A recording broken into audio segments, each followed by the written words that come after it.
Well, women's marches are scheduled for cities across the country today. Here's a look at the Women's March in Washington. About 350 marches are scheduled on Saturday.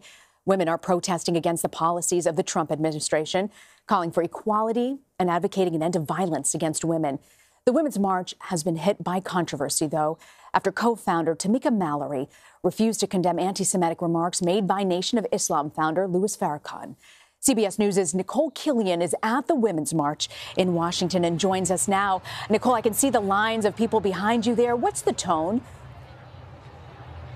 Well, you know, there's still a lot of enthusiasm out here, even though we're facing really cold temperatures. And as you mentioned, you know, there has been some controversy surrounding this march. But you've got a number of marchers that have been taking to the streets here in Washington, passing the Trump Hotel. I actually have a few people with me right now. This is Dorothy Rose in Virginia, and they are here today. Tell us why you came out.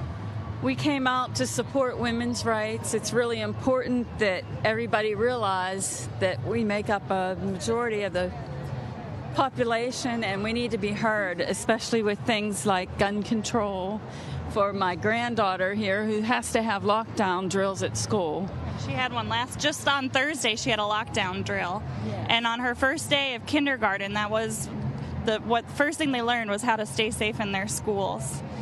And we know that when women are in charge, everyone is safer and healthier. And we just want our voices and our rights to be respected. Did you come out to the 2017 march? And if so, what do you make of this one? I was not here for 2017. I was in Harrisburg. I happen to have pneumonia. But I was here last year. And I think there's more energy here today. With the 2018 midterm results, I think women are really feeling like we're starting to be listened to, and we're excited to continue that pattern. Were you aware of the controversy surrounding the march, and did that trouble you in any way? It just troubled me thinking that many of the other people wouldn't show up. I still think it's really important for women's rights, and we need to get out here and be heard. Let people know that we are a force to be reckoned with. So as you can see, Rena, you know, those who feel, and thank you so much, ladies, for joining us. You know, you can see for those who did decide to come out today, really they feel very passionate about this cause, and they really aren't letting the current controversy of the moment stop them from being out here. Yeah, and Nicole, my understanding is there were two separate women's marches scheduled in Washington today. Can you tell us which one you're at? That's right. Well, we are at the official Women's March, which you see the tail end of the march behind me. But directly across the street, there was an alternative march called the March for All Women. We spoke to the organizers of that one as well, and they said, look, you know, they were concerned that the women's march movement wasn't as inclusive as it should be, and not just in terms of racial diversity, in terms of some of the anti-Semitic controversy that's surrounding the organization right now, but even when it comes to diversity of political thought and opinion. Certainly many here do have anti-Trump philosophy or rhetoric.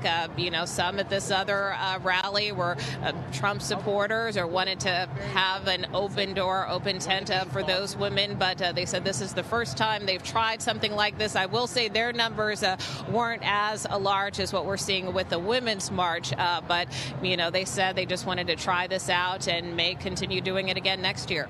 All right, and you actually spoke to Bob Bland, one of the original co-chairs of the Women's March. Here's what she had to say. We unequivocally condemn anti-Semitism, bigotry, transphobia, misogyny, and any hateful statements from anyone. And there should be no confusion about that.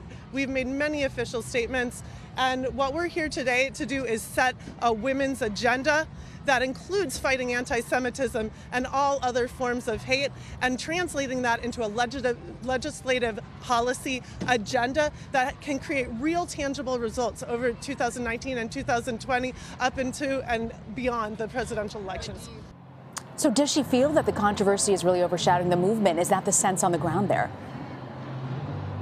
Well, you know, I did ask her that, and, you know, she feels that it hasn't, that it shouldn't, and she, as some of the other board members have stated, they say this process is messy, and, they acknowledge that while there may be differences of opinion here, and while some people may not necessarily agree with them at the moment, that they feel that they have put out a number of statements addressing this. They feel that they have disavowed anti-Semitism. They don't think certainly the actions of one board member, praising Minister Louis Farrakhan should be something that defines their movement, that this is larger than that. And so they feel that they have tried to explain that, but they do acknowledge that at the same time, there are certainly people of all different thoughts and philosophies, and perhaps, it may take time, more or less, to kind of work some of these issues out. And you spoke to some Jewish women as well who decided to still attend the event despite the controversy. I'm curious, Nicole, what did they have to say? One woman we talked to is part of an organization for Jewish women of color, and so she felt it was important to be out here. And while she does have opinions about Minister Farrakhan and doesn't agree with him by any means, she still, again, didn't feel that this controversy should overshadow the greater cause, the greater calls for justice, for equality, for women's rights. She still felt that kind of overruled the current controversy of the moment, and so she still supports the leadership. She didn't feel that they should step down in light of this, but she was joined with other women who were here who were also Jewish, and felt that it was worth still coming out and taking a stand. All right, Nicole Killion, grateful you could join us, Nicole, with that update.